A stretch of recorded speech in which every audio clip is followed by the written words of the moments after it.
हाँ जी। Cis trans हमें याद है तो मुझे बताइए क्या था।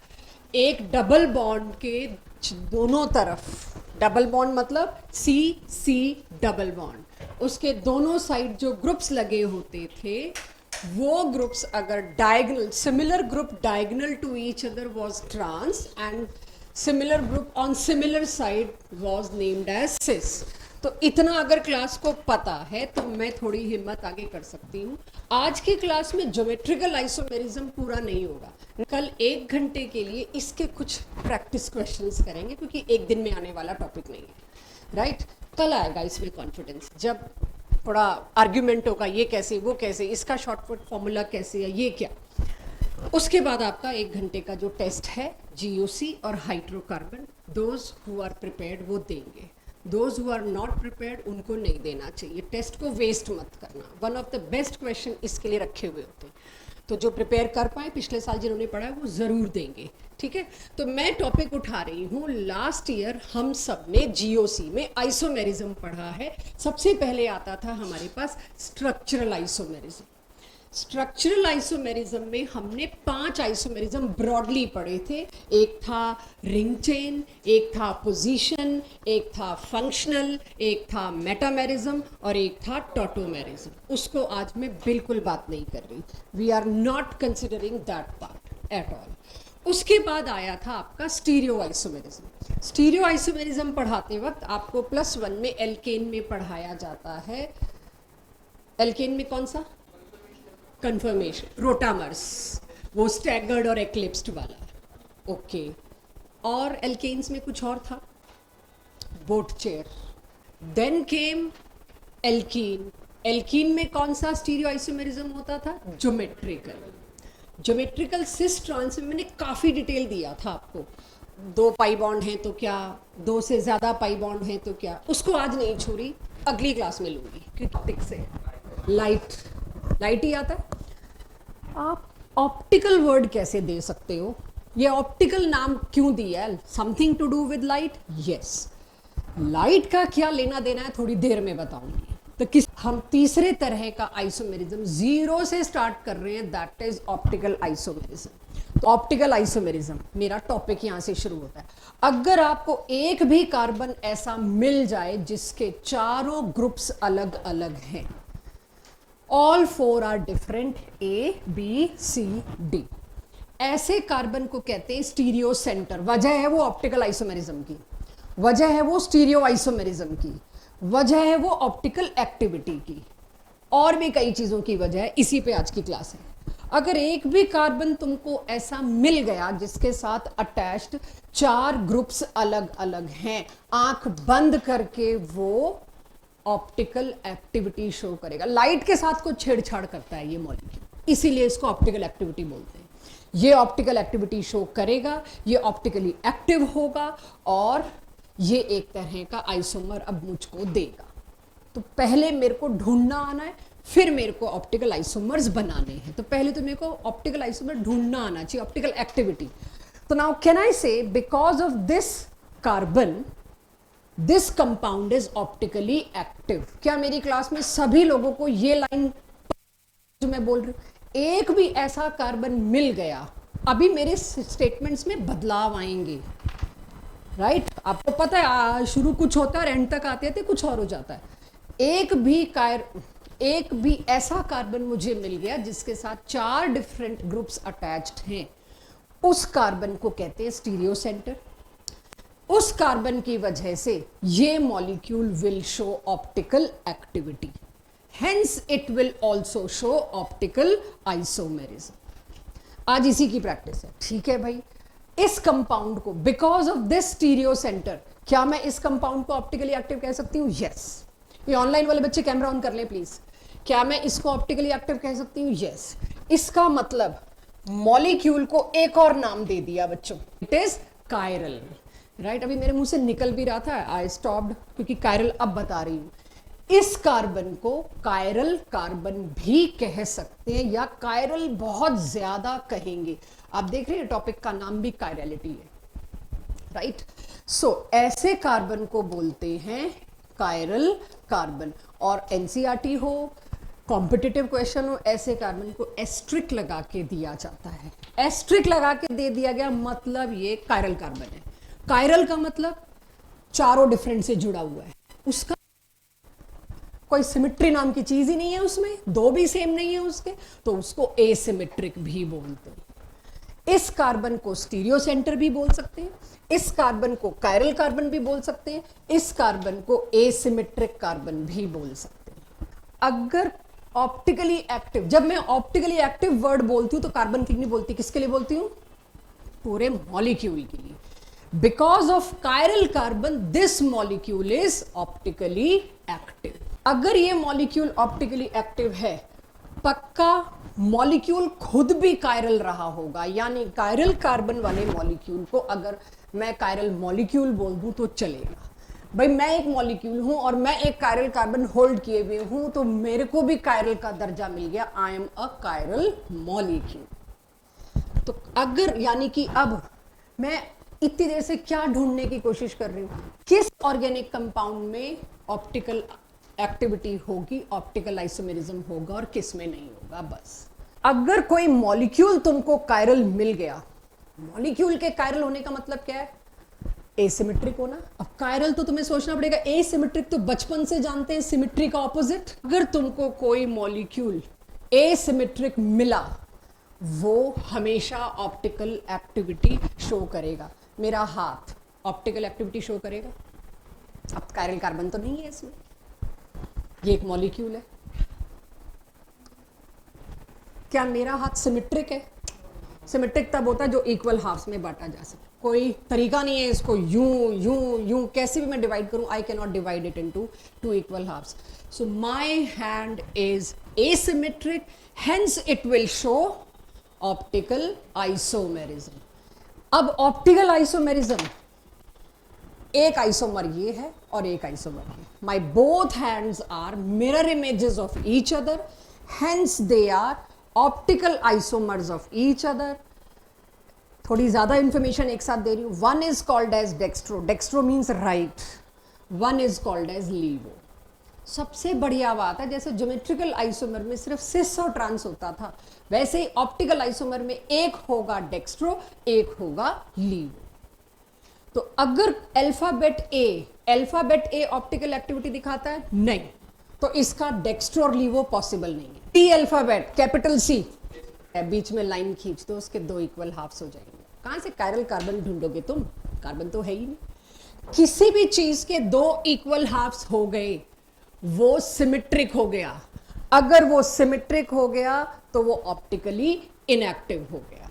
बताइए कि या तो मैं मिरर इमेजेस बना के देखती रहूं, या मैं कायरल कार्बन्स ढूंढ ढूंढ के देखती रहूं। इनमें से कोई काम मुझे करना पड़ेगा। आई नीड टू सी। बड़े बड़े भयानक मॉलिक्यूल्स मेरे पास आने हैं, तो मेरे को क्या शॉर्टकट लगेगा, क्या तरीका लगेगा कि मैं बस अभी तो इतना बता पाऊं, मैम ये ऑप्टिकली एक्टिव है, ये ऑप्टिकली इनएक्टिव है। और नाउ यानी कि मेरे को असल में सी अल्फाबेट आप कब सही बता पाए? जब आपने देखा उसमें सिमेट्री है। यानी किंग जो मेरे लिए रहेगा, मेजर चीज जो मेरे लिए गंदे क्वेश्चंस में रहेगी, वो रहेगी सिमेट्री एलिमेंट। मुझे ढूंढना आना चाहिए सिमेट्री है कि नहीं। प्लेन ऑफ सिमेट्री आप तड़ाक से ढूंढ लोगे, POS कहते हैं, प्लेन ऑफ सिमेट्री। कुल मिला के सिमेट्री के 3 एलिमेंट्स होते हैं। तीनों अभी नहीं बता सकती, एग्जाम्पल्स के थ्रू बताऊंगी, पर ये तीनों एलिमेंट्स ढूंढने आने चाहिए। कायरल कार्बन से कुछ नहीं होने वाला। अब कायरल कार्बन तुम ढूंढ लोगे, लेकिन क्या कायरल कार्बन होने के बावजूद भी कुछ और ढूंढना है मेरे को? यस। तो अब से मैं एक ही चीज ढूंढना चाहूंगी, कोई सिमेट्री तो नहीं है। प्लेन ऑफ सिमेट्री आपको सिखाया, भी बाकी दोनों नहीं सिखाए। मतलब दो इक्वल हाफ्स में जो चीज डिवाइड हो रही है, ह्यूमन बॉडी कायरल और ए कायरल, मतलब सिमेट्रिक और एसिमेट्रिक। अच्छा, हार्ट कितने होते हैं मेरे पास? ह्यूमन बॉडी, तुमने ह्यूमन बॉडी बोला है, मैंने मतलब दिख क्या रहा है वो थोड़ी बोला है। ह्यूमन बॉडी इंटरनली भी तो कितने हार्ट होते हैं, लेफ्ट साइड राइट साइड दोनों साइड लेके घूम रहे हो आप लोग। इट इज नॉट सिमेट्रिक भाई, इट इज एसिमेट्रिक। ये ऑप्टिकल एक्टिविटी दिखाएगी। अब मैं आ जाती हूं इस बात पे कि ये जो हमने पढ़ा, बिना स्लाइड दिखाए मैंने आपको कम्युनिकेट करना चाहा। क्या आपको ये बात कम्युनिकेट हो गई? ये मॉलिक्यूल अगर होता, ये कायरल है कि ए कायरल है? कायरल माने एसिमेट्रिक। यहां पे मेरे को बहुत कंफ्यूजन होगी क्लास में, मेरे को चेक करना। मैं ए कायरल और ए सिमेट्रिक साथ चला लेती हूँ। ए कायरल माने एसिमेट्रिक, और बस मैं आगे बोलूंगी तो मैं खुद कंफ्यूज होंगी, आई एम सॉरी। सो अगर कोई चीज सिमेट्रिक है तो वो ए कायरल है, अगर कोई चीज एसिमेट्रिक है तो वो कायरल है। ये शब्दों का हेर फेर थोड़ा हो तो don't take it seriously, even आपसे हो या मुझसे। तो क्या मैं कह सकती हूं ये एक फिल ए कायरल है? कायरल है। करके देखो ना, मिरर इमेज उठा के सुपर इम्पोज। लेकिन क्या इसको दो इक्वल हाफ्स में बांटा जा सकता है? बांटा जा, तभी मैंने नीचे कुछ लिख नहीं रखा है, अभी ये अपने बच्चे बताएंगे। बट तो गया दो इक्वल हाफ्स में। मिरर इमेज तुम्हें दिख के कैसी भी लग रही हो, अगर दो इक्वल हाफ्स में बांटा जा सकता है, वो सिमेट्री एलिमेंट आ गया। कौन सा symmetry? Plane of symmetry, POS। एक प्लेन ऐसा आ गया, कैंची चला दो, दो इक्वल टुकड़े बन जाएंगे। तो खैर इसमें अभी धीरे धीरे हम सीखेंगे। तो अब मेरा मुद्दा ये था, ये वाली लाइन, अगर कोई मॉलिक्यूल कायरल है या कोई कार्बन कायरल है किसी ऑर्गेनिक मॉलिक्यूल में, पूरा चांस है वो एसिमेट्रिक होगा, जो मैं इतनी देर से सिखा रही हूं। अगर वो एसिमेट्रिक है यानी उसकी mirror image non superimposable होगी। Don't although try to draw mirror image, non superimposable होगी और वो ऑप्टिकल एक्टिविटी बड़े मजे से दिखाएगा। क्या ये कार्बन कायरल है? कायरल कार्बन की शर्त है 4 डिफरेंट के साथ जुड़ा होना। पहले वो चेक करो। सबसे पहले अभी आपकी प्रैक्टिस, हम आज की डीपीपी भी इसी पे, सबसे पहले ये देखना है 4 डिफरेंट हैं कि नहीं। मैं ये नहीं कह रही कि ओनली यही देखना है, but this is most important, not the only necessary condition, but this is most important. तो ये आ गया, सी पे स्टार कायरल है। आपको दिखाने के लिए मैंने मिरर इमेज बना रखी है, और इसको एज इट इज उठा के इसके ऊपर रखूं, सुपर इम्पोज होगी? नहीं। अगर एज इट इज उठाई तो C2H5 किसके ऊपर आएगा? OH के ऊपर। इस अबाउ द प्लेन के आगे मैंने मिरर रखा तो उसमें ये यूं हो जाएगा। जो चीज तुमको आगे दिख रही है, यहां शीशा रखा तो अब मेरे को ये दिखेगा। तो जो चीज अबव द प्लेन थी यूं दिखने में कहां आ गई? Below the plane. तो जो चीज अबव द प्लेन थी मिरर इमेज में, वो चीज बिलो द प्लेन हो गई। ये खेल तमाशा आपको ना करना पड़े, उसी लिए आपको टेक्स्ट बुक्स में डिफरेंट तरीका दिया है, because you can not handle 3D every time while doing questions. Still sometimes we have to, वो भी प्रैक्टिस करेंगे। तो जब भी चारों डिफरेंट होंगे तो ये मेरे हाथ वाला एग्जाम्पल याद कर लेना कि जो चीज अबव द प्लेन बताई थी, सामने शीशा था, उसी के सामने वो चीज अब यूं पीछे की तरफ आएगी, वो होगी बिलो द प्लेन। तो ये और ये दोनों एक दूसरे के आइसोमर हुए। Both mirror images are different. Yes, in what way they both are different? एक में जो कंपाउंड अबाउ द प्लेन था, दूसरे में वही ग्रुप बिलो द प्लेन था। तो क्या फर्क आया? स्पेशल अरेंजमेंट में। इस फॉर्म का स्पेशल अरेंजमेंट इस फॉर्म के स्पेशल अरेंजमेंट से डिफरेंट था। बोर्ड पे कैसे बना है उसको देख के मत सोचिएगा, जैसे मैंने हाथ पे बना के दिखाया उससे सोचिएगा। जो चीज स्क्रीन से बाहर निकलती हुई थी उसकी मिरर इमेज में वही चीज स्क्रीन से पीछे निकलती हुई थी। तो this means they both have some special arrangement difference. और जैसे ही स्पेशल अरेंजमेंट डिफरेंस आया उसको मैंने कैटेगरी में डाल दिया स्टीरियो आइसोमेरिज्म। स्टीरियो आइसोमेरिज्म में तो ज्योमेट्रिक भी था, लेकिन क्योंकि ये लाइट के साथ छेड़छाड़ करते हैं थोड़ी सी, इसीलिए इन दोनों को अब मैं क्या बोलूंगी? Both are optical isomers of each other. क्या करते हैं लाइट से छेड़छाड़? आज नहीं। Both are optical isomers of each other. एक लाइट को राइट हैंड साइड कर देता है तो डेक्स्ट्रो, एक लाइट को लेफ्ट हैंड साइड रोटेट कर देता है तो लीवो। जैसे सिस ट्रांस से वैसे किसी भी एक को आपका मन करे आप इसको लीवो लिख दो, कोई फर्क नहीं पड़ता, राइट? किसी को भी डेक्स्ट्रो लिख दो, किसी को भी लीवो लिख दो, दोनों में से। लेकिन एक को डेक्स्ट्रो लिखना है तो दूसरे को लीवो लिखना है। जैसे स्पिन करते वक्त आप एक स्पिन को +½ लिख देते थे और दूसरी स्पिन को -½ रिगार्डलेस ऑफ ऊपर वाला एरो की नीचे वाला एरो। अंडरस्टूड? इन दोनों को आज के बाद मैं स्टीरियो आइसोमर्स नहीं कहूंगी। हैं ये स्टीरियो आइसोमर्स, फिर सामने वाला पूछेगा कौन सा स्टीरियो आइसोमर है, सिस ट्रांस नहीं, मीजो नहीं, डायस्टीरियोमर्स नहीं। तो फिर इतना सवाल क्यों पूछे सामने वाला? इनको क्या बोलेंगे आज के बाद? एनाइंशियोमर्स। बोर्ड लेवल की डेफिनेशन क्वेश्चन है, what do you mean by enantiomers? तो एनाइंशियोमर्स क्या होते हैं? जब कोई दो चीज एक दूसरे की मिरर इमेज है और नॉन सुपर इम्पोजिबल है, दैट इज एसिमेट्रिक। तो दो एसिमेट्रिक चीजों को, जो कि मिरर इमेज है, दो क्या एक ही हुई, मतलब ये एक ही है, इसी का मिरर इमेज है, इन दोनों को क्या कहा जाएगा? What type of relationship do they share? क्या ये एक दूसरे के रेजोनेटिंग स्ट्रक्चर्स हैं? नहीं। क्या ये एक दूसरे के फंक्शनल आइसोमर्स हैं? नहीं। ये एक दूसरे के एनाइंशियोमर्स। यानी ये मॉलिक्यूल कायरल था, हाँ, ये मॉलिक्यूल एसिमेट्रिक था, हाँ। तो इस मॉलिक्यूल के मिरर इमेज और इसको आपस में बोलेंगे एनाइंशियोमर्स, और ये दोनों के दोनों ऑप्टिकली एक्टिव थे। एक डेक्स्ट्रो डायरेक्शन में एक्टिव था, एक लीवो डायरेक्शन में एक्टिव था। लाइट, क्या ये कार्बन कायरल है? लोकेश, क्या ये कार्बन कायरल है?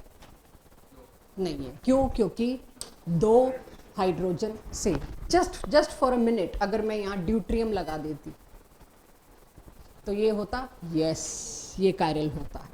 आइसोटोप है, सेम नहीं है। हाइड्रोजन, ड्यूट्रियम, ट्रिटियम तीनों अलग माने जाते हैं। एनीवेज, दोनों हाइड्रोजन है, ठीक है। तो बनाने को तो कोई मिरर इमेज बना दे और कहे नहीं मैम हो तो रहा है super impose, non super imposable है।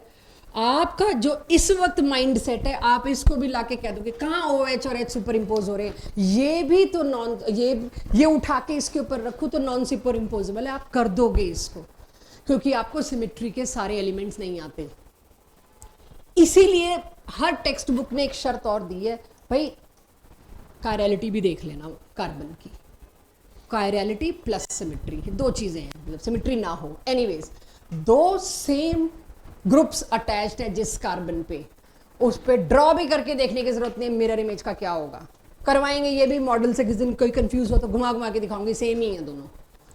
थोड़ी देर बाद पता चलेगा दोनों सेम बना दिए, तो वो अभी आज के लिए नहीं। सो इसको मैं क्या बोलूंगी अब? ए कायरल। क्यों ए कायरल? भाई सिमेट्रिकल था, दो दो ग्रुप तो सेम थे इसके, ये सिमेट्रिकल बना दिया आपने। अगर ये सिमेट्रिकल है तो ये ऑप्टिकली इनएक्टिव होगा, इसमें कोई एनाइंशियोमेरिज्म नहीं होगा। यहां क्लास 12th की एनसीईआरटी खत्म। ऑप्टिकल आइसोमेरिज्म बस क्लास 12th में इतना ही है। इसको कहते हैं नॉन सुपर इम्पोजिबल और इसको कहते हैं सुपर इम्पोजिबल। हमें तो कहा गया मिरर इमेज ये रही, कई बार ये भी कहते हैं हो तो गई ma'am super impose. Mirror image को सेम प्लेन में लाके फिर आपने करके देखा, इसको कहते हैं नॉन सुपर इम्पोजिबल। अगर कुछ ऐसा हो रहा होता, यहां पर दो थम्स होते और ये फिंगर्स बिल्कुल सेम होती, तो मिरर इमेज भी एग्जैक्टली सुपर इम्पोज हो जाती। अगर यही दो थम्स होते तो तब मैं कहती मेरा हाथ, दूसरा हाथ जो है, both are exactly super impossible over each other. ठीक है, तो super to find chirality, carbon की कायरलिटी नहीं है ये प्लीज, मॉलिक्यूल्स की कायरलिटी है। कार्बन के तुम ढूंढ ही लोगे चार डिफरेंट है कि नहीं है, ये तो कोई प्रैक्टिस कराने की बात है नहीं। कायरल कार्बन ढूंढने के साथ साथ आपको नंबर ऑफ, अब आप पहले क्या बताओगे? मैम ये मॉलिक्यूल कायरल है। क्यों? क्योंकि इसमें एक कायरल कार्बन है। मिरर इमेज नहीं बनानी, नहीं सोचनी। क्या इसमें कोई भी कायरल कार्बन है?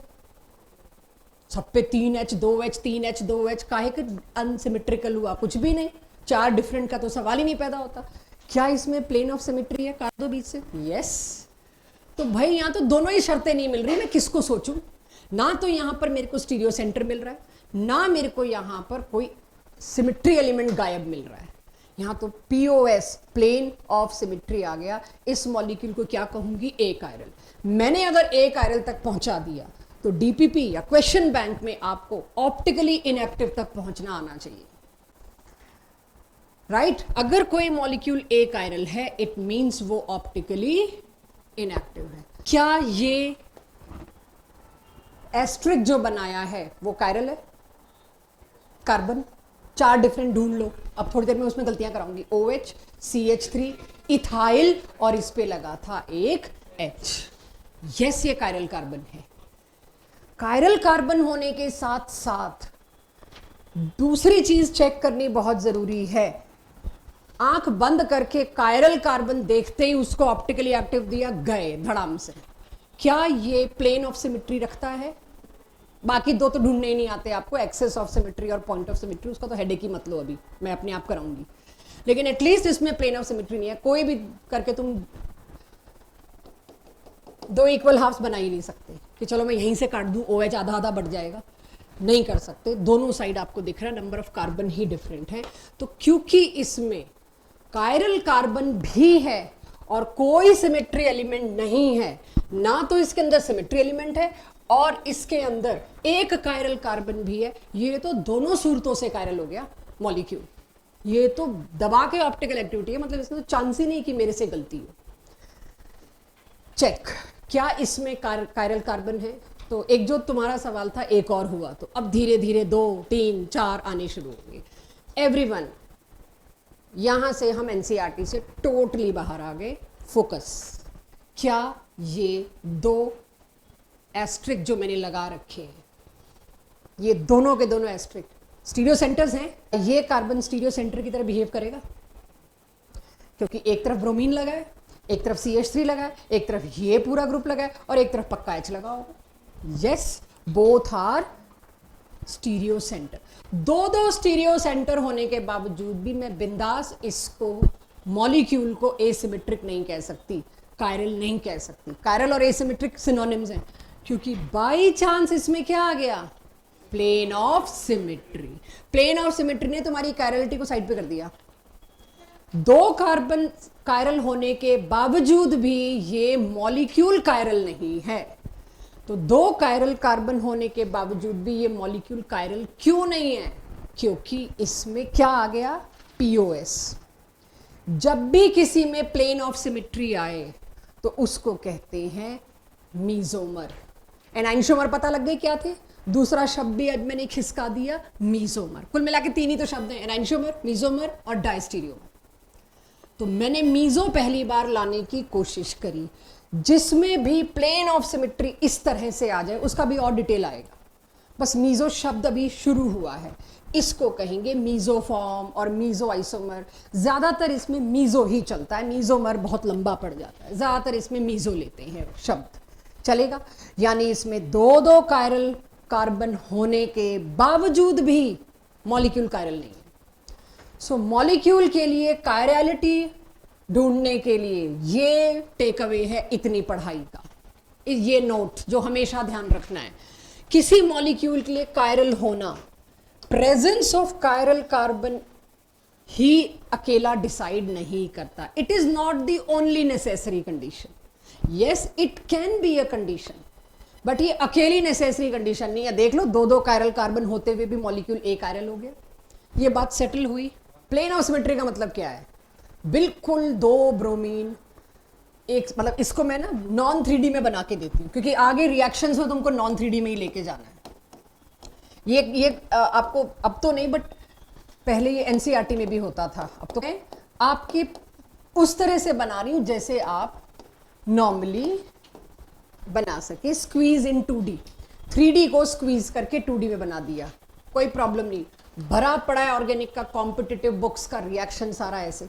आपको याद होगा, आप ये रिएक्शन हाइड्रोकार्बन में पढ़ के आए हैं कि अगर आप इसको जिंक दोगे तो दोनों के दोनों ब्रोमीन निकल जाएंगे, डीहेलोजिनेशन। और ये तब भी मैंने कराया था, सॉरी मैं बीच में पूछ रही हूं, इसका प्रोडक्ट ईन बनेगा, ब्यूटीन, दो ब्रोमीन निकलेंगे, डबल बॉन्ड आएगा, एल्कीन की प्रेपरेशन। बस इस रिएक्शन में आगे मैंने एक चीज भी नहीं कराई, क्योंकि वो 12th में कराते हैं। क्या ये दो ब्रोमीन स्पेशली इस तरह से अरेंज्ड है कि ये निकले? एक बार मैंने बात जरूर की है, एक केस में 11th में, सिन और एंटी, बट मैंने HBr के एलिमिनेशन में की है, BR की में नहीं करी, वो अपना 12th का सिलेबस है। अभी तो तुम इसका लिख दोगे एल्कीन, बट जैसे ही स्टीरियो पूरा होगा और 12th की ऑर्गेनिक शुरू होगी, हम बताएंगे ये दो BR निकल भी सकते हैं कि नहीं जिंक से। क्या पता दोनों BR को एक दूसरे के एंटी होना जरूरी है। तो मैं वो सारे क्वेश्चन आपको छुड़वाऊंगी अगर मैंने आज ये नहीं पढ़ाया तो, या 12th की ऑर्गेनिक शुरू करने से पहले मेरे को ये पढ़ाना पड़ेगा, कि तब जाके तो तुम कॉम्पिटिटिव बुक्स में देखोगे मैम इसमें नो प्रोडक्ट क्यों लिखा है, नो रिएक्शन क्यों लिखा है। क्योंकि शायद दोनों ब्रोमीन इसमें डिजायर्ड स्पेशल अरेंजमेंट में नहीं है, उससे पहले आपको पता ही नहीं है क्या था, ये मीजो था, अच्छा तो यहां ले जाना is the last target, not today. Today तो सिर्फ आपको ये स्टीरियो मीजो ये टर्म्स, फिर जब एल्काइल हैलाइड चैप्टर में ये रिएक्शन आएगा तब बात करेंगे बच्चों। ये मीजो है, याद है? हाँ, मीजो का मतलब दोनों बी आर सेम साइड है, और इसमें लिख रखा है एलिमिनेशन होना है एंटी, आप तुरंत बता दोगे ये तो सेम साइड है, और एलिमिनेशन मैम अभी आप बता रहे हो एंटी है, तो नो रिएक्शन।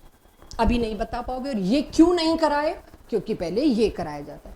कोई कॉम्पिटिटिव बुक भी उसको +1 के खाते में नहीं डाल सकती, because this is not something which is easily adjustable. So बीच में मैंने ये क्या बताया, आपको कहां तक पहुंचना है, तो कहीं इसको आइसोलेटेड टॉपिक की तरह मत लीजिएगा, ये तो आइसोमेरिज्म करा रहे हैं, नहीं। जेई एडवांस में आप देखेंगे यही क्वेश्चन है, जेई मेंस में भी है, नीट में भी है। एडवांस में थोड़ा ज्यादा है, वो आपको पता लगेगा, बट आपको ये पता लग गया किधर जाना है मेरे को।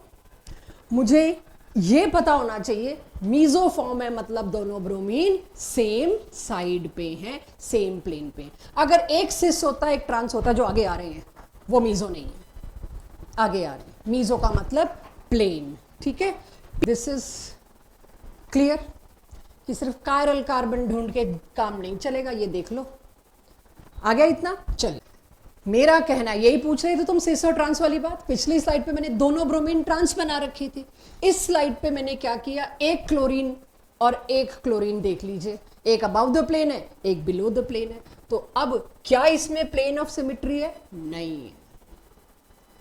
जब तक मैं above the plane below the plane clear नहीं करूंगी क्लास 11th, और मैं ऐसे बना दूंगी,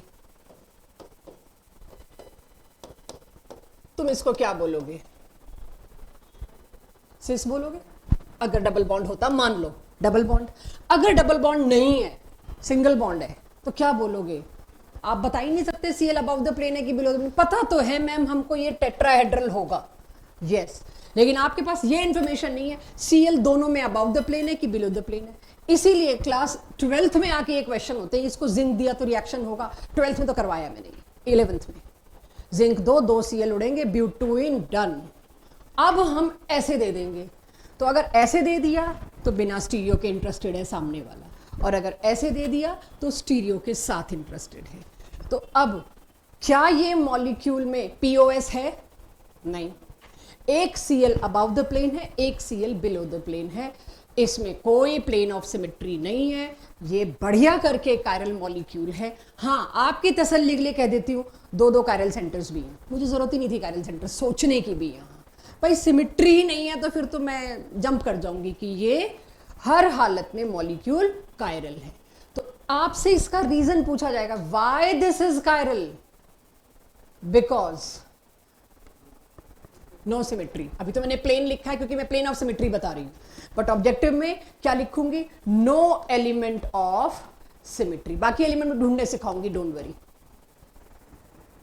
नो एलिमेंट, इसमें कोई सिमेट्री नहीं है, तो कोई कहे नहीं तुम्हें ये भी देना चाहिए था, इसमें 2 कायरल कार्बन है। Yes, that is additional thing, but 2 chiral carbon का होना is not the only necessary condition. Necessary condition is molecule का 2 टुकड़ों में ना बंट पाना। तो मैं दोनों को इग्नोर नहीं कर सकती, तो मेरे को बेस्ट पॉसिबल देखना पड़ेगा, जो भी 4 ऑप्शंस होंगे या स्टेटमेंट्स होंगी। ये बड़ा ही प्यारा क्वेश्चन है ये, कायरल की ए कायरल, क्योंकि इसके अंदर पीओएस है, प्लेन ऑफ सिमेट्री है। कोई कहे मीजो है, फट बोल देना हाँ। मैंने इस पे स्टार क्यों लगा रखा है? क्योंकि यहां से आपको कुछ चीजें बतानी पड़ेंगी नई। फिर से मुझे कोई इसमें स्टीरियो सेंटर ढूंढ के बताओ, 1 है, 2 है, 3 है, कौन सा या नहीं है? सी। इसके साथ क्या लगा है? B R. और क्या लगा है? एच। इधर क्या लगा है? CH2। इधर क्या लगा है? CH2। जब अल्फाबेटिकल ऑर्डर में पहला अल्फाबेट सेम होता है, फिर हम दूसरा देखते हैं, फिर हम तीसरा देखते हैं, 2 बच्चों में मेरे को रोल नंबर लगाने हो तो इस पे आप रुक नहीं सकते। अब आएंगे ये वाले केसेस। अगला क्या है? फिर से CH2, ये फिर तीसरा A आ गया। उसका नेक्स्ट क्या है? Ditto same. तब जाके मेरे को शांति पड़ी कि इसमें कोई स्टीरियो सेंटर नहीं है। इसके बहाने मैंने आपको सिखा दिया साइक्लिक स्ट्रक्चर्स में कायरलिटी कैसे ढूंढते हैं, स्टीरियो सेंटर कैसे ढूंढते हैं। चलते जाओ तब तक जब तक डिफरेंट नहीं आता. And if you land up to same, it means it is no chiral carbon, कोई है ही नहीं कायरल कार्बन. और प्लेन ऑफ सिमेट्री है इसमें, बढ़िया करके दिख गई प्लेन ऑफ सिमेट्री. तो प्लेन ऑफ सिमेट्री की वजह से इसमें मॉलिक्यूल में कायरलिटी नहीं है. बाई चांस कायरल कार्बन भी नहीं था, गुड, दोनों ही चीजें नहीं थी. अब आ जाते हैं, बट क्या इसमें कोई कायरल कार्बन है? उस लिखे पे मत जाना, बता रही हूं क्या इसमें कोई कायरल कार्बन है. बहुत ध्यान से, क्योंकि कायरल कार्बन ढूंढना आपको बहुत जगह बचाएगा. ऑनलाइन वाले बच्चे बता सकते हैं. मैंने क्या कहा, एक कार्बन के साथ 4 डिफरेंट ग्रुप, इस कार्बन के साथ 2 तो सेम ही हो गए, बचे 3 के लिए कायरलिटी है नहीं, प्लेनर हो गया ना. एक सेकंड, इसका लॉजिक दे दूं एवरीवन. ये कोई बहुत बढ़िया लॉजिक नहीं दिया मैंने, मैं लॉजिक दे दूं. जहां भी डबल बॉन्ड आ जाता है, एंगल क्या है? क्योंकि हाइब्रिडाइजेशन क्या है? sp2. प्लेनैरिटी में काहे का above the plane below the plane? Above the plane below the plane कब है? जब 109 डिग्री एंगल है, टेट्राहेड्रल आया. तो जब तक तो डबल बॉन्ड है, तुम ऑप्टिकल आइसोमेरिज्म लाओगे. ये भी एक जेन्युइन मिस्टेक होती है बच्चे से. डबल बॉन्ड वाले में काहे की कायरलिटी? कायरलिटी के लिए 4 अलग ग्रुप होने चाहिए. एक आम बच्चा इस पे सेटिस्फाई हो जाएगा, लेकिन जो ज्यादा सोचेगा, आज घर जाके सोचना बनता है, ऐसा क्यों भाई? 4 का ही रूल क्यों बनाया? किसी को सपना आया था 3 का क्यों नहीं बनाया? 3 भी तो डिफरेंट है भाई. प्लेनैरिटी में तुम above the plane below the plane कैसे देखोगे? वो तो मेरे हाथ के प्लेन में पूरा आ गया. Nothing is above the plane, nothing is below the plane. तो मैं क्या सुपर इंपोज कर रही हूं, राइट? तो 4 ग्रुप डिफरेंट होने का मतलब लिटरली 4 ग्रुप डिफरेंट नहीं है. 4 ग्रुप डिफरेंट होने का मतलब है carbon should be sp3 hybridised non planar tetrahedral. अच्छा, नहीं, ये मेरे से बनाने में गलती हुई है. सही कह रहे हो, सही कह रहे हो. ट्रू ट्रू ट्रू, ये यूं बनना चाहिए था, बनाने में मिस्टेक हुई. फोकस डबल बॉन्ड पे ज्यादा था कि उससे कोई कंफ्यूज होता है कि नहीं. तो हो गए एवरीवन सेटल्ड. और अगर ओरिजिनल स्ट्रक्चर होता तो मैं फिर क्या करती? फिर कायरल कर देती. मेरे लिए क्या दिक्कत थी? उसको मैं कायरल कर देती. बट मेरा मुद्दा जरा डबल बॉन्ड की तरफ भटक गया, तो वो भी आप कर सकते थे. फिर आगे चल सकती हूँ. 2 डबल बॉन्ड हुए तो, एक डबल बॉन्ड में तो कोई इशू नहीं आया मेरे को, मैंने हैंडल कर लिया. 2 डबल बॉन्ड हुए तो क्या भाई? डबल बॉन्ड में तो मैम स्टीरियो होता ही नहीं. अभी अभी बोल गए आप. डबल बॉन्ड में काहे का ऑप्टिकल? कोई above the plane below the plane वाली बात ही नहीं होती डबल बॉन्ड में. अभी यही बोल के आई ना. लेकिन 2 डबल बॉन्ड एक साथ हो गए तो क्या प्रॉब्लम हुई?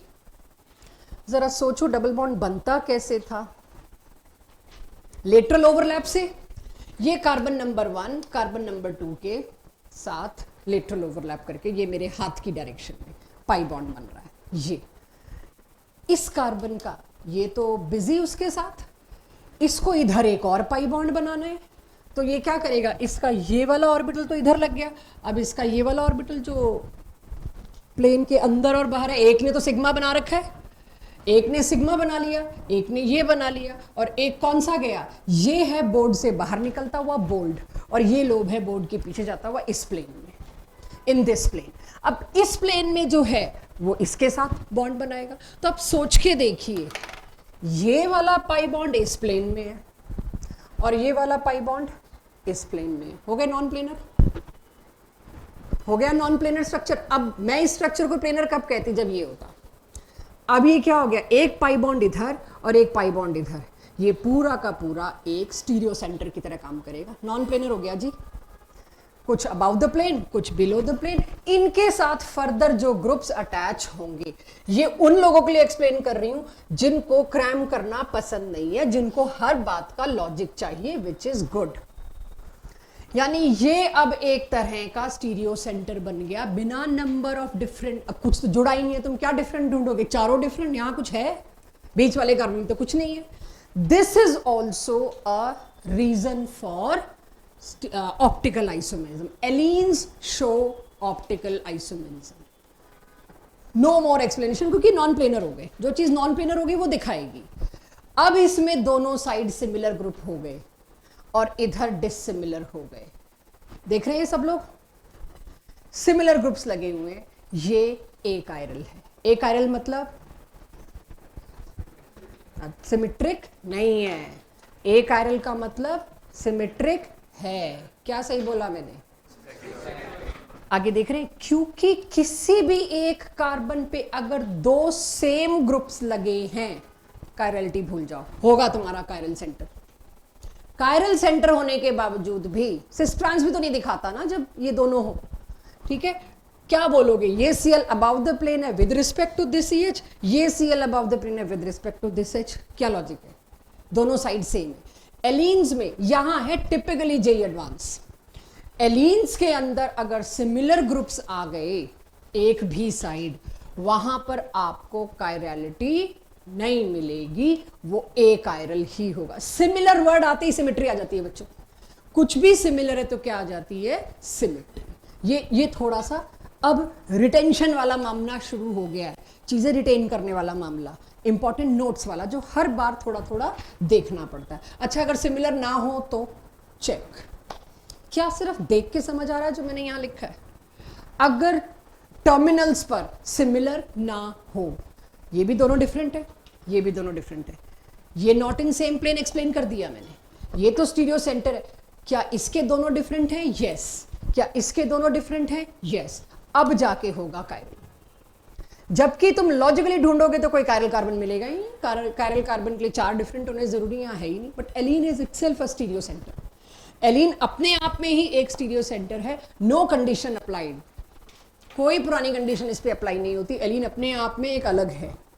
अगर मैं कहूं ये कायरल है तो क्यों? किस प्लेन से मैं मॉलिक्यूल के दो टुकड़े करूं, काटूं, तो क्या इसमें प्लेन ऑफ सिमेट्री आ रहा है? नहीं आ रहा। प्लेन ऑफ सिमेट्री नहीं आ रहा। बाकी दो तो एलिमेंट में ढूंढने भी नहीं आते, तो तुम्हारी तो अभी डिक्शनरी में ही नहीं है वो। जब इसमें प्लेन ऑफ सिमेट्री नहीं आ रहा तो चांस तो है ये कायरल होगा। सिमेट्री आते ही तो ए कायरल हो जाता है ना। जैसे ही सिमेट्री का पता लगा कि नहीं भाई इसमें नो POS, चांस है ये कायरल होगा। इसमें तो कंफ्यूज नहीं हो रहे बच्चे? फिर भी कंफर्म करने के लिए ढूंढ लेते हैं इसमें कोई स्टीरियो सेंटर है। चेक, दो पिंक स्टार्स जो लगाए वो स्टीरियो सेंटर है। दोनों तरीके से मेरे को तो एक ही बात मिल रही है, this molecule should be chiral. But को 3D ड्रॉ करना नहीं आता उतना अच्छा जितना बुक्स में होता है। But let me try. इस बेंजीन को मेरे को यूं लेटा हुआ बनाना है, यानी कैसे बनाते हैं? कोई आर्किटेक्ट वाला बच्चा बैठा है तो बना दे भाई। वो है टॉप व्यू, वो है फ्रंट व्यू। एक बेंजीन इस प्लेन में और एक बेंजीन ये दोनों सेम प्लेन में नहीं रह पाते बिकॉज ऑफ स्टेरिक हिंड्रेंस। कब? जब यहाँ कुछ कुछ लगाओ, आएंगे ये केस। यहाँ CH3 CH3 CH3 CH3 लगा दिया, दोनों बेंजीन सेम प्लेन में आने लगे। ये इनके CH3 CH3 बल्कि ग्रुप्स ने इनको क्या किया? रिपल्शन दिया। रिपल्शन की वजह से दोनों बेंजीन रिंग को यूं होना पड़ गया। तो ये भी कायरलिटी का सेंटर बनेगा। तो सेम सा ही है जो इतनी देर से चला रही हूं, बस प्रैक्टिस के लिए है। इस पे किसी ने तब पूछा भी था, दोनों ट्रांस हैं, बस तब वो ओपन था। ये अब साइक्लिक। चेक, ये ए कायरल है। दो कायरल कार्बन होने के बावजूद भी ये मॉलिक्यूल ए कायरल है। क्यों? Because of this. ध्यान, अब ये तो मैं क्या ही शुरू हूं, डबल बॉन्ड है तो मेरे को फिर कहीं और जाना पड़ेगा। यहां से शुरू हो जाते हैं। चलो, अगर मैं यहां से शुरू होती हूं, एवरीवन, अगर मैं यहां से शुरू होती हूं, एक CH3 लगा है, एक H, इधर दोनों क्या है? CH2। ये मैंने रेड लाइंस इसलिए खींची कि आपको दिखे HH। यहां भी CH2, यहां भी CH2, यहां भी CH2, यहां भी CH2, और मैं यहां कहां गई? सेम पे। और इसको ढूंढने का तरीका प्रॉपर कॉम्पिटिटिव बुक्स में, not to mind this way. अगर PH को भी मैं यूं ही लिख देती, दोनों हिस्से बराबर ही आ रहे हैं, राइट? तो इसके अंदर यूं देखूं दोनों हिस्से बराबर आ रहे हैं बीच में, लेकिन PH ने काम खराब कर दिया। अगर PH ना होता तो मैं कहती जी दोनों हिस्से बराबर हैं, और ऐसा केस अभी और भी मिलेगा आगे। PH ने ना काम खराब कर दिया मेरा।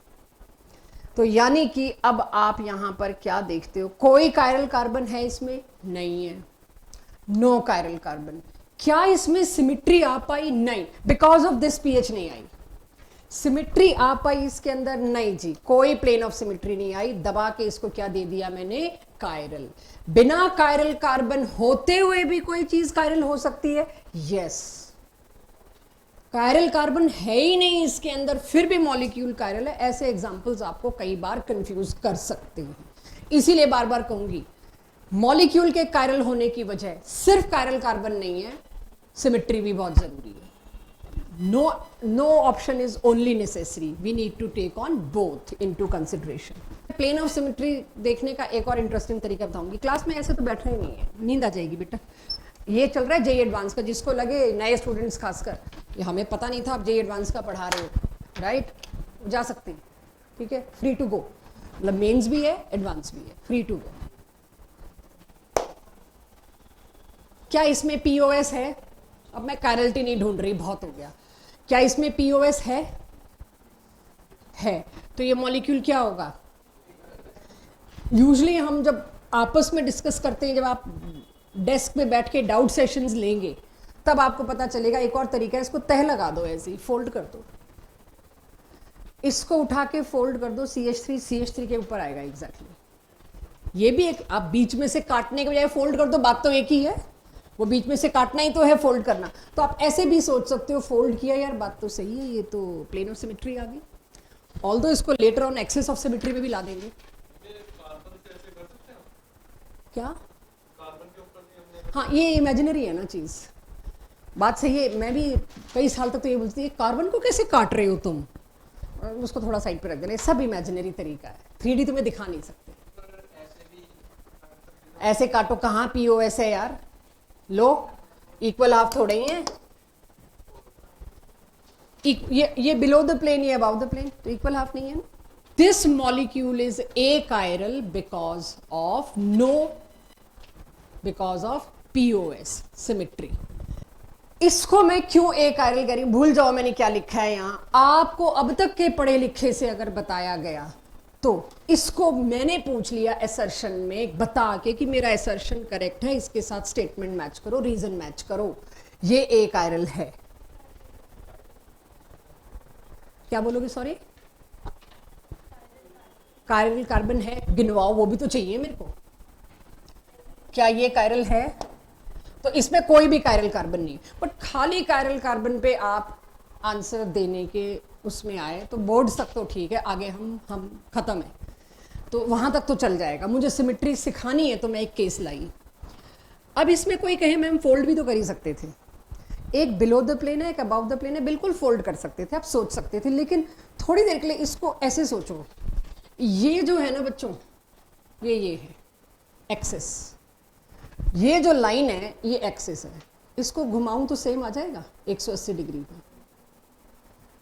मतलब ये जो लाइन है ये 180 डिग्री पे घुमाऊं, जो चीज बिलो द प्लेन थी वो अबव द प्लेन आ जाएगी, जो चीज अबव द प्लेन थी वो बिलो द प्लेन आ जाएगी, सेम ही आ जाएगा क्योंकि दोनों साइड सेम है। यूं घुमाया 180 यूं पकड़ के देखिए, यूं घुमाया 180 घुमाते ये CH3 कहाँ पहुंच जाएगा? Below the plane. ये CH3 कहाँ पहुंच जाएगा? Above the plane. इसमें ना हमें बहुत नाचना पड़ता है कराने के लिए, लिटरली। इसको कहते हैं axis. One fold 180 degree rotate, one fold नहीं सॉरी, टू फोल्ड, 180 रोटेट करते ही सेम आ गया। तो कौन सी सिमेट्री एलिमेंट आ गया बच्चों? Axis of symmetry. तो ये भी ए कायरल है, नॉट बिकॉज इसमें कोई कायरल कार्बन नहीं है, हाँ इसमें कोई कायरल कार्बन भी नहीं है, और साथ ही साथ इसके अंदर, मतलब कायरल कार्बन तो सोचना भी नहीं चाहिए, इसके अंदर एक्सेस ऑफ सिमेट्री आ गई, सिमेट्री का एक एलिमेंट आ गया। ये क्यों कायरल है? इसमें कायरल कार्बन है, हाँ मेरे को सुनना भी नहीं है, वो मेरे को सिमेट्री एलिमेंट सुनने हैं। इसमें पीओएस है, प्लेन ऑफ सिमेट्री नहीं है, प्लेन ऑफ सिमेट्री नहीं है, तो ये क्या है? कायरल। आपके नोट्स में, और जो मैंने आज डीपीपी दिए हम तब तक, हाँ दे देना, आपके आज के नोट्स में पहले पेज पे तो मैंने यही सिखा रखा है बना के, ये क्यों कायरल है, ये क्यों ए कायरल है, ये क्यों कायरल है, कि जो कोई ये नोट्स ना भी पढ़े, उसका सिर्फ पहला पन्ने में 15 एग्जाम्पल्स पढ़ ले, उससे उसको याद आ जाएगा। ये तो क्लास के लिए है। So why this is chiral, what is the reason?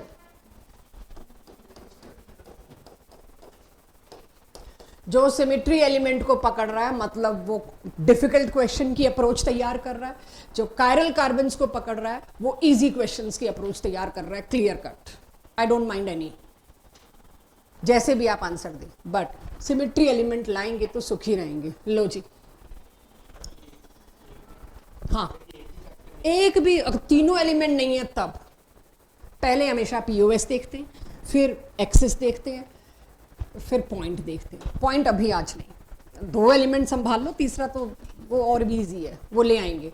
पहले देखिए इसका ए कायरल होना, क्योंकि इसमें कौन सा सिमेट्री एलिमेंट आ गया, कितने बार घुमा के सेम पे आ जाऊंगी, 2 बार। अगर मैंने इस सीएल को पिंक कर दिया, इसको ब्लू कर दिया, तो 2 बार घुमाऊंगी तो सेम आ जाएगा। तो इसको वैसे मतलब हमने तो तब पढ़ा रखा है, तो उससे 2 फोल्ड एक्सेस ऑफ सिमेट्री कहते हैं, 2 बार में सेम आ जाएगा। तो एक्सेस ऑफ सिमेट्री होने की वजह से ये है ए कायरल। ये क्वेश्चन है आपके, अल्टीमेटली तो इस पे लाना है मेरे को आपको। Absolute configuration of chiral carbon. Chiral carbon पता लग गया आपको। अभी तक आप क्या कर रहे थे, कितने कायरल, मेरी क्लास यहां तक पहुंची है तब आगे चलूं मैं, नहीं तो अगली क्लास। बोल, दोनों कायरल है। अच्छा, दोनों कायरल हैं और मैंने प्लेन ऑफ सिमेट्री की गुंजाइश ही नहीं छोड़ी, क्योंकि एक तरफ क्लोरीन लगा दिया, एक तरफ ब्रोमीन। अब देखो मैंने about the plane, below the plane, dash and wedge सब गायब कर दिया। अब आप सोचने लायक हो गए मेरे अंदाजे से। अब आपको about the plane, below the plane तब चाहिए जब कुछ सेम हो फिर पूछो। अब मैंने दिखा दिया आपको कि आप इस मॉलिक्यूल को देखते ही बोल सको ये एक कायरल मॉलिक्यूल है, नॉट बिकॉज इसमें 2 कायरल कार्बन थे, ठीक है 2 कायरल कार्बन थे, बट इसमें प्लेन कोई भी सिमेट्री एलिमेंट नहीं था। क्लियर? यहां तक पहुंची क्लास, तो अगले टॉपिक पे आते हैं। बहुत मजेदार टॉपिक है ये, सीधा डायरेक्ट क्वेश्चन आता है, ये रिएक्शन बेस्ड भी आता है और सीधा डायरेक्ट क्वेश्चन आता है कि अगर मैं बताना चाहूं इंडिविजुअल हर कार्बन की कॉन्फ़िगरेशन, आपने तो एज अ मॉलिक्यूल बता दिया ये डेक्स्ट्रोरेटरी है, लीवो है, ऑप्टिकल आइसोमेरिज्म शो करेगा, दैट्स इट। हर कार्बन की एब्सोल्यूट कॉन्फ़िगरेशन की, इसमें कौन सी चीज बिलो द प्लेन थी, इसमें कौन सी चीज बिलो द प्लेन थी, and same for above the plane and same for all configuration. एक एक कार्बन की कॉन्फ़िगरेशन चाहिए मेरे को, 4 वाले मिलेंगे, 5 कायरल वाले मिलेंगे, 12th के एंड में ग्लूकोज मिलेगा जिसके 4 कायरल हैं, ऐसे बहुत मिलेंगे जिसमें 5 कायरल हैं। हर एक की, और बड़ा इंटरेस्टिंग टॉपिक है, बहुत इंटरेस्टिंग, अभी पढ़ के अभी खत्म कर सकते हैं, इसको घर भी नहीं पढ़ना। इंडिविजुअल हर कार्बन की कॉन्फ़िगरेशन बताने को कहते हैं एब्सोल्यूट एग्जैक्ट एवरी कार्बन। उसके लिए एक बड़ा अच्छा सिस्टम निकाला गया। ये सिस्टम सुनिएगा क्या करते हैं। फॉर अ पेयर ऑफ एनांशोमर, एनांशोमर का एक पेयर लिया, जब मैंने एनांशोमर का पेयर लिया मतलब कायरल कार्बन है या मॉलिक्यूल कायरल है, एक ही बात है लगभग। For a pair of enantiomer having a chiral centre, जिसमें एक ही कायरल सेंटर है, वहां तो मीजो वीजो का रिस्क नहीं, प्लेन ऑफ सिमेट्री का भी रिस्क नहीं, जहां एक ही कायरल सेंटर है, ऐसे मॉलिक्यूल में one will have R configuration, वो carbon capital R configuration denote होगा उसको, और दूसरे को अपने आप एस होगा। क्या भाई ये आर और एस क्या मतलब, हर कार्बन की 2 ही कॉन्फ़िगरेशंस पॉसिबल होंगी, या आर या एस। अभी सिर्फ ये बताने की कोशिश की है, इसको समझते हैं। The easiest and most interesting topic for today. ये कायरल कार्बन है, सी देखना जरा, 4 डिफरेंट लगा रखे, एक कायरल कार्बन है, तो मैं बात कर रही हूं आर और एस की। अब इसमें जो 4 डिफरेंट ग्रुप्स लगे हैं उनको हमें इंक्रीजिंग एटॉमिक नंबर के हिसाब से प्रायोरिटी पे लगाना। ये कहीं पहले किया हमने प्रायोरिटी ऑर्डर, ट्रांस और सिस में EZ, तो इसीलिए ज्योमेट्रिकल आइसोमेरिज्म मैंने आज नहीं छेड़ा क्योंकि बहुत लोग नहीं करके आए होंगे और बहुतों ने किया भी नहीं होगा। तो मैं बिल्कुल जीरो से पढ़ा रही हूं, जिन्होंने पिछले साल पढ़ा है उनको EZ की याद दिला रही हूं। आप कार्बन के लगे चारों ग्रुप्स को ध्यान से देखिए, जिसका मॉलिक्यूलर मास सबसे ज्यादा है, हैवीएस्ट, एटॉमिक नंबर नहीं, फंसोगे एटॉमिक नंबर से, मास। फिर ये मत कहना जिसका नंबर ज्यादा है उसका तो मास भी ज्यादा होता है, आइसोटोप ले आऊंगी मैं फिर कि ट्रीटियम का मास तो 3 होता है और हाइड्रोजन का मास 1 होता है, क्या करोगे, किसको पहले लिखोगे, ट्रीटियम को। तो एटॉमिक मास जिसका सबसे ज्यादा होता है उसके ऊपर लगाओ नंबर 1। देखना मैंने उसी पे 1 लगाया। ये सीधा डायरेक्ट क्वेश्चन आता है, डायरेक्ट, किसी रिएक्शन बेस पे नहीं, डायरेक्ट पूछते हैं कई बार। नंबर 2 किस पे लगाया फिर मैंने? क्लोरीन पे, जिसका मास 35.5 है, इसका 80 होता है, इसका 35.5। तीसरा नंबर फ्लोरीन पे लगाया, चौथे को छोड़ दो। ठीक है, 1 2 3 क्लॉकवाइज की एंटी क्लॉकवाइज? क्लॉकवाइज को क्या देते हैं? आर। कार्बन कायरल था, ठीक है, अभी मैंने डैश वेज नहीं दिया, अगले डायग्राम पहले आर एस समझा लूं, फिर अगली स्लाइड से डैश वेज भी पकड़ लेंगे।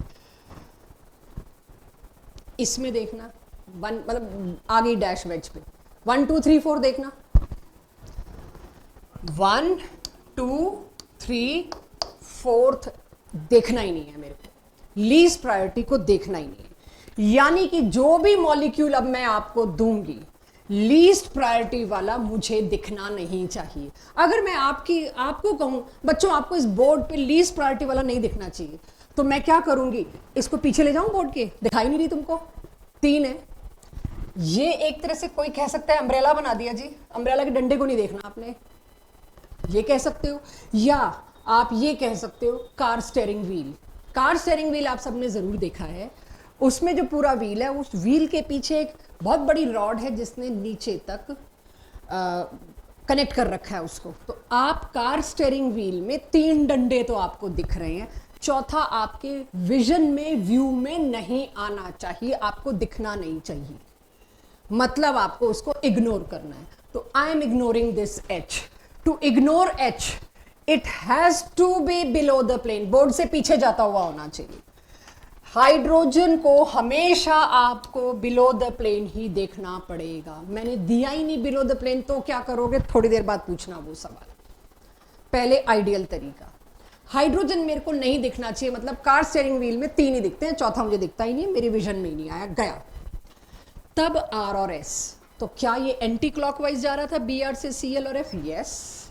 एंटी क्लॉकवाइज को मैं एस कॉन्फ़िगरेशन कहूंगी, क्लॉकवाइज को मैं आर कॉन्फ़िगरेशन कहूंगी। याद हो गया सबको? जो लोग सो रहे हैं उनको भी याद हो गया? अब तुमसे पूछना है, राइट?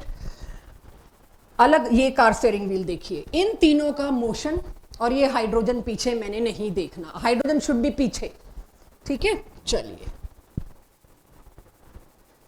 ये पहले वाला आप देखो ध्यान से, ओनली दिस। प्रायोरिटी ऑर्डर देने का सिस्टम, रूल्स, रेगुलेशंस निकाली 3 लोगों ने मिलके, कान, इनगोल्ड, प्रीलॉग, CAHN, कान, इनगोल्ड, प्रीलॉग सिस्टम। इन 3 लोगों का कंट्रीब्यूशन था कि प्रायोरिटी ऑर्डर आप स्पेशल अरेंजमेंट में दिखाएंगे, जिसका नियम मेनली क्या था? हैवियर मास टॉप प्रायोरिटी। अब क्या करूं? इसमें भी कार्बन है, इसमें भी कार्बन है, इसमें भी कार्बन है। कार्बन का जब डबल बॉन्ड बना है तो मतलब सोच लो वो 2 बार जुड़ा है उस चीज से। कार्बन का डबल बॉन्ड O से बना है तो वो 2 बार किससे जुड़ा है? ऑक्सीजन से। ये कार्बन 3 किन चीजों से जुड़ा है? हाइड्रोजन से। तो पहला कार्बन 12-12 मास, लेकिन दूसरा क्या? 2 ऑक्सीजन, इस पे क्या? 2 हाइड्रोजन। प्रायोरिटी किसको आ गई? जो ज्यादा भारी है, 1। सेकेंड प्रायोरिटी पे ये क्यों आया?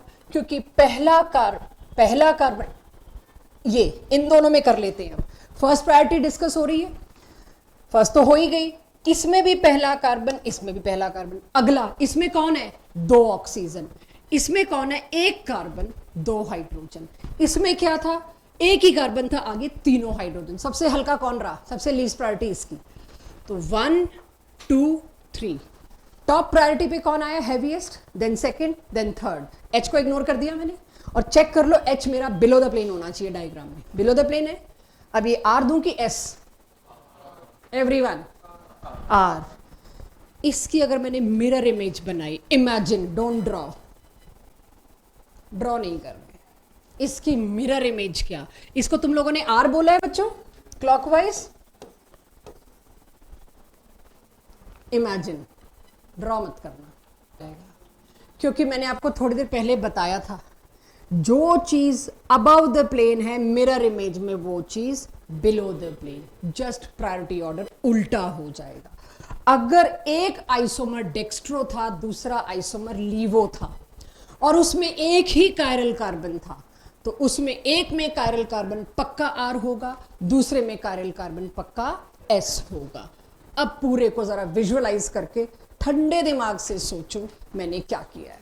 अगर ये मॉलिक्यूल कायरल है, हाँ है, इसके दो आइसोमर्स हैं, यस, इन दोनों को मैं क्या बोलती हूँ, सारी क्लास कंपाइल कर रही हूँ, इन दोनों को क्या बोलती हूँ, एनाइंशोमर्स ऑफ ईच अदर, एक डेक्स्ट्रो एक लीवो। अब इन सबसे अलग ही चल रही हूँ मैं, आर और एस। क्यों बोला मैंने आर एस? जो इसका कोई भी अगर आर बोलता है वो डेक्स्ट्रो नहीं बोल रहा, वो ये बोल रहा है वो जो इकलौता कायरल कार्बन है ना, उसकी कॉन्फ़िगरेशन आर है और सामने वाले में उसकी कॉन्फ़िगरेशन एस है। एनी गेस, अगर दो कायरल कार्बन हुए तो एनी गेस, कोई एंटिसिपेट करना चाहे? अब ये आ रहा होगा पक्का, आर आर या आर एस या एस एस, यही होगा, या एस आर। हर कार्बन की अलग अलग कॉन्फ़िगरेशन बताना is R S configuration, absolute configuration. तो बता लेंगे, करें कोशिश। उसको छोड़ो, पहले ये बताओ जितना अब तक पढ़ा उस हिसाब से ये आर है कि एस है? क्लॉकवाइज मैंने नीला वाला बना रखा है इसीलिए। कोई रूल तोड़ नहीं रही मैं इसमें, एक रूल टूट रहा है इसके अंदर। H should be below the plane, तुमने गलत कर रखा है। तो जो तुम्हारा ये था अब वो तुमको ये करना पड़ेगा, जस्ट उल्टा। रूल से चलो तो R, लेकिन एक और rule, H should be below the plane, और मैंने आपकी मर्जी की नहीं दी तो R बिकम्स, एक्चुअली इसका आंसर क्या होगा, S। ये वो डायरेक्ट क्वेश्चन है जेई में आप एक्सपेक्ट कर सकते हैं, मेंस में, कि आपने इतने तक तो पहुंच गए बाबा साहब, और नहीं होता, आखिरी का आधा घंटा तो हम छोड़ ही देते हैं, हो गया टॉपिक। क्वेश्चन डायरेक्ट आना है तो यहां से आना, इसमें पूरा निकल लेगा आपके साथ। तो आर का एस, एस का आर करना जरूरी है। जब हाइड्रोजन आपको बिलो द प्लेन ना दूं मैं, तो ये पूरी स्टेटमेंट मैंने यहां लिखी है। If R configuration, sorry, this R configuration will shift to S if this H is made to be below the plane forcefully, because it is not below the plane already, तो मुझे force करना पड़ेगा। Clear? Done? Okay, अब आगे चलते हैं, थोड़ा apply करते हैं। ऐसे कैसे? सीधे मैं थोड़ा खराब सा एग्जांपल ले, तो थोड़ा जूम कर दूं। दो कायरल कार्बन है, पहले तो चेक करो, सबसे पहली 3 स्लाइड्स कंसोलिडेट करते हैं। दो कायरल कार्बन है, चेक कर लेना, मेरे कहने पे मत आना। अब तक एक भी गलती नहीं मिली, ऐसा होता नहीं, मैं एक या दो तो करती हूँ, चलो कोई तो आएगी। दोनों कायरल हैं, दोनों की इंडिविजुअल अलग अलग कॉन्फ़िगरेशन चाहिए, R S R R anything. यजत आर की एस, पहला rule H below the plane है, बढ़िया। दूसरा रूल 1 2 3 क्लॉकवाइज की एंटी क्लॉकवाइज। तो अब देखो मैंने रेड कलर से कर रखा है, heaviest is chlorine, then comes C, then comes C। इस C के साथ 3 H है, लेकिन इस C के साथ ब्रोमीन है, तो नंबर 2 पे ये रेड कलर से लिख दिया, और नंबर 3 पे ये 1 2 3 ये क्या होना चाहिए था, R। अगले कार्बन को देखना, हो गया धोखा। पहले तो R S क्या दिखता है वो निकाल लो, 1, ये चीज 2, ये चीज 3, तो लॉजिकली क्या होना चाहिए था, R, बट ये पलटना पड़ेगा, पलटना पड़ेगा, तो ये क्या हो गया, S। इसका IUPAC नेम सोचना, 2 ब्रोमो 3 क्लोरोब्यूटेन। अगर गलत है तो क्यों, ये मेरे पास है। 2 और 3 पे कॉन्फ़िगरेशन पूछी है आपको, तो 2 कौन से वाला है, ये तो 2 दूसरे थे, 2 कौन से वाला है, ब्रोमो वाला। 2 पे कॉन्फ़िगरेशन क्या निकली थी, S, और 3 पे क्या निकली थी, R। This is one of the question कि कॉन्फ़िगरेशन बताओ, तो 2R 3R। अब हम तो 2 और 3 में कंफ्यूज हो गए, अगलों ने क्वेश्चन में नहीं दिया IUPAC नेम, खुद सोचो दूसरे नंबर का कार्बन कौन सा है, तीसरे नंबर का कार्बन कौन सा है, तो it is 2R 3R। But आपको पता है एक फ्लिप करना पड़ा हमको, और वो कौन से वाला फ्लिप करना पड़ा, it is actually 2S 3R। ये बहुत इंटरेस्टिंग इजी टॉपिक है, इसमें आपको कोई पोथे खोलने की जरूरत नहीं है, फटाफट कॉन्फ़िगरेशंस आ जाती हैं। तो कुछ अच्छी स्पीड से करें अब केसेस, अच्छी स्पीड में फिर गलती भी होगी, ये किसी को नोट करना है तो मोस्ट वेलकम। अब लास्ट चीज जो अगली क्लास तक कंटिन्यू होगी, आज खत्म नहीं कर पाऊंगी, आपको पहले ही बताया था अगली क्लास में शुरू का 1 घंटा मैं लूंगी। अगली क्या ये तीनों कायरल हैं? फर्स्ट ऑफ ऑल तीनों कायरल हैं। इस पे आर आर आर एक ये पॉसिबल। अब मेरे से क्या पूछ लिया, कितने स्टीरियो आइसोमर? आर का अगर इधर आर बना तो इधर क्या बनेगा? एस। इधर एस बना तो इधर क्या बनेगा? आर। अगर अकेला कायरल कार्बन होता तो। अब यहां पर है 3 कायरल, कभी तीनों आर होंगे, उसकी mirror image. Number of stereo isomers कितने? आप लोग स्ट्रक्चरल आइसोमेरिज्म जब चलता था एक ही सवाल पूछते कि फॉर्मूला है मैम, आप इतने सारे बना जा रहे हो, फंक्शनल आइसोमर्स भी, मेटामर्स भी, पोजीशन भी, और शुरू होते थे हम 5 पे और करते करते 11-12 तो ले ही आते थे। इसमें फॉर्मूला है कंडीशंस अप्लाई के साथ, थोड़ी थोड़ी कंडीशंस के साथ। जितने स्टीरियो सेंटर है raise to power 2 to the power stereocentre number of stereoisomers. अब आप सोचो आर आर आर की mirror image S S S ही तो होगी, एक आर आर आर एक एस एस एस, ये दोनों आ गए mirror images of each other. अब मैंने सारे इस तरह से नहीं लिखे हैं बट आपको भाई बंधु मिल जाएंगे। और ये क्वेश्चन जेईई एडवांस का है, इनमें पेयर ऑफ एनाइंशोमर्स सिलेक्ट करो। एक पेयर तो ये आर, अरे यार वैसे ही कर दिया, करना नहीं चाहिए था, R R S S S R, ये भी क्या है? इसका mirror image R S R S R S, ये क्या है? इसकी मिरर इमेज। तो बाय चांस मैंने सारे सेम सेम लिख दिए, मतलब एनाइंशोमर्स के पेयर, बट ये आपको मैच मैट्रिक्स में मिक्स एंड मैच में मिल सकते हैं। आर का एस होना मतलब मिरर इमेज, मिरर इमेज का मतलब ऑप्टिकल आइसोमर्स। नॉन सुपर इंपोजिबल है तभी कायरलिटी आई, कायरलिटी वर्ड है मतलब नॉन सुपर इंपोजिबिलिटी है, सिमेट्री नहीं है। सो कुल मिला के कितने आइसोमर्स बने?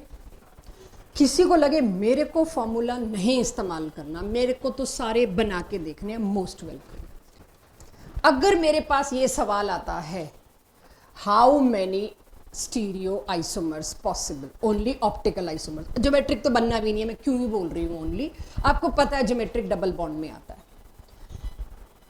आपको क्लास स्टार्ट होते ही मैंने कहा था स्टीरियो आइसोमेरिज्म 3 तरह के हैं, एक वो स्टैगर्ड एक्लिप्स्ड, वो होता है एल्केन्स में या बोट चेयर साइक्लोहेक्सेन में, दूसरा ज्योमेट्रिक सिस ट्रांस, तीसरा स्टीरियो जिसमें तीसरा ऑप्टिकल। अब मैं बार बार नहीं बोलूंगी इसमें ज्योमेट्रिक भी है कि नहीं है, खुद अकल लगानी है इसमें ज्योमेट्रिक है कि नहीं। डबल बॉन्ड है नहीं, काहे का ज्योमेट्रिक? तो इसमें अगर मेरे से कोई पूछता है नंबर ऑफ स्टीरियो आइसोमर्स, पहला कंफ्यूजन जो मुझे आता है हर क्वेश्चन में, this is last topic for today, number of stereo isomers. सबसे मुश्किल सवाल इस टॉपिक से यही है, इसी को अगली क्लास में कंटिन्यू करूंगा बेसिक करा के। नंबर ऑफ स्टीरियो आइसोमर्स में ऑप्टिकल भी काउंट होता है और ज्योमेट्रिकल भी काउंट होता है, और अगर कुछ हुआ तो रोटामर्स भी काउंट होते हैं, सब काउंट होते हैं। ठीक है, अगर आपको एल्केन मिला तो इस तरह का जहां पॉसिबिलिटी है, बट उसमें स्टीरियो शब्द बोलते वक्त आपके सिलेबस के हिसाब से इन्हीं 2 को काउंट करना है बस, रोटामर्स को नहीं। जब भी स्टीरियो आइसोमर्स कोई बोलता है आपको दोनों आइसोमर्स टोटल गिननी है, सबसे बड़ी समस्या। और यहां पर फायदा है, फॉर्मूला है मेरे पास, और किसी को फॉर्मूला ना पसंद आए तो RRSS सिस्टम है, and which is not difficult. मेरे को ये इसीलिए इजी लगता है कि फिर मेरे को इसका सहारा नहीं लेना पड़ता, मेरा फटाफट इससे आंसर आता है। चेक, 2 कायरल कार्बन है, मेरे से किसी ने एब्सोल्यूट कॉन्फ़िगरेशन नहीं पूछी, बट अगर मेरे को एब्सोल्यूट कॉन्फ़िगरेशन आती है, मैं बिना पेन उठाए आपका डायग्राम देखूंगी, अच्छा 2 हैं, मेरे को फॉर्मूला नहीं याद, आर आर, उसका भाई S S, R S Madhav, are S S are, आगे आप कर सकते हैं, ये रहे 4। और इसमें मैं कहूं मेरे को एनाइंशोमर्स के पेयर्स बताइए, 2 जोड़े हैं, राइट? तो 2 pair of shoes is 2 pair of enantiomers, in total 4 stereoisomers. किसी को ऐसे मन करे ऐसे कर लो, किसी को फॉर्मूला यूज करना है ऐसे कर लो। About the plane below the plane वाला डायग्राम ना देके किसी ने ये दे दिया, इस तरह से स्क्वीज किए हुए डायग्राम को कहते हैं फिशर प्रोजेक्शंस। ऐसे जब कोई स्क्वीज करके दे देता है, 3D को 2D में स्क्वीज करने पे, आपको याद होगा आपने पढ़े हैं न्यूमैन प्रोजेक्शन क्या था, वो 3D को 2D में स्क्वीज ही तो किया था। तो ये फिशर प्रोजेक्शन के तौर पे दे दिया, hydrogen should be here, ignored. ये अम्ब्रेला ऐसे होना चाहिए, हाइड्रोजन नीचे डंडे पे आना चाहिए, मुझे दिखे ही नहीं। लेकिन क्या हाइड्रोजन इसमें डंडे पे है नीचे? नहीं। अब आप ऐसे उठा के थोड़े ला सकते हो। पहले मुझे प्रायोरिटी ऑर्डर बताओ, ये आर है कि एस है? अच्छा लिख ही रखा है, फिर भी check why it is R. Priority order, Cahn Ingold Prelog system clear होना चाहिए। आर है कि एस है?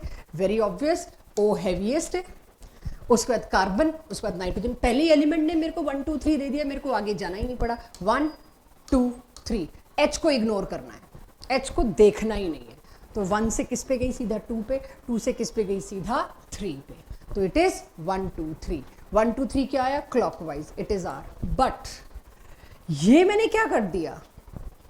सेम तो नहीं है। ऐसे दिया होता तो मैं फटाक से आर ले लेती, पर दिया तो ऐसे है। उसके लिए फिशर प्रोजेक्शंस में 2 रोटेशन फॉरबिडन होते हैं, माफ होते हैं।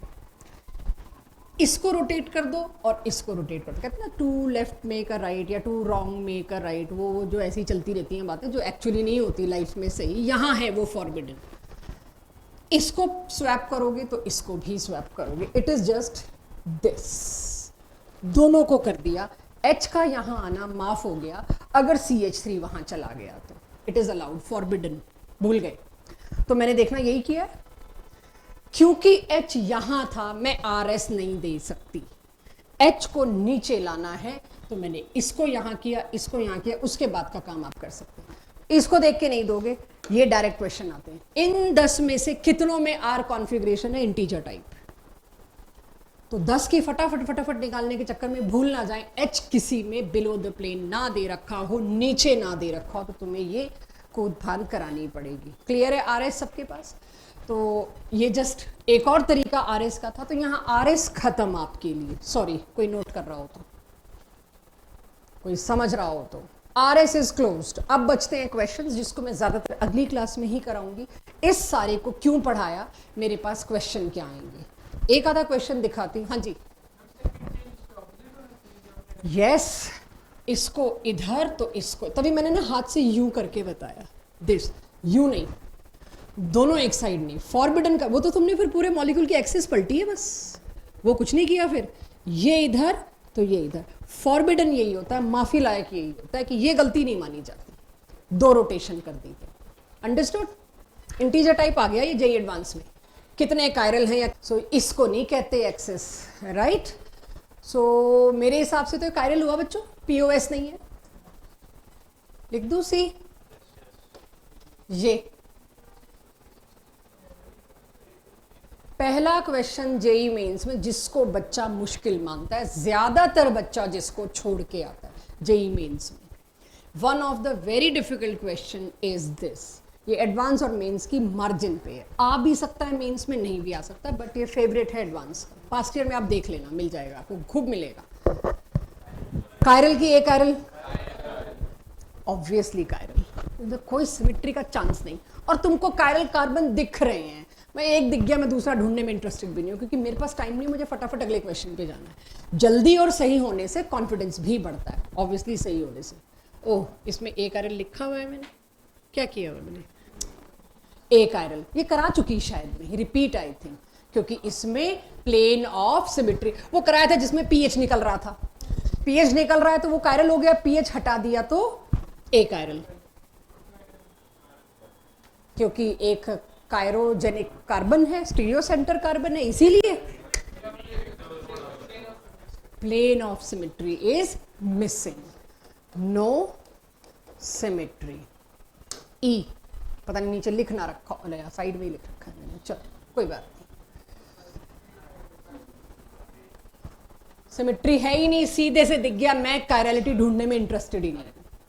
Chirality is second job. If somebody ask me साथ साथ ये भी बता दो जी कितने कायरल सेंटर है, तब सोचूंगी, बट इतना दिख गया, इसमें प्लेन ऑफ सिमेट्री नहीं है, एक्सिस भी नहीं है, कुछ नहीं है, तो मेरे को ये अपने आप क्या मिलेगा बच्चों?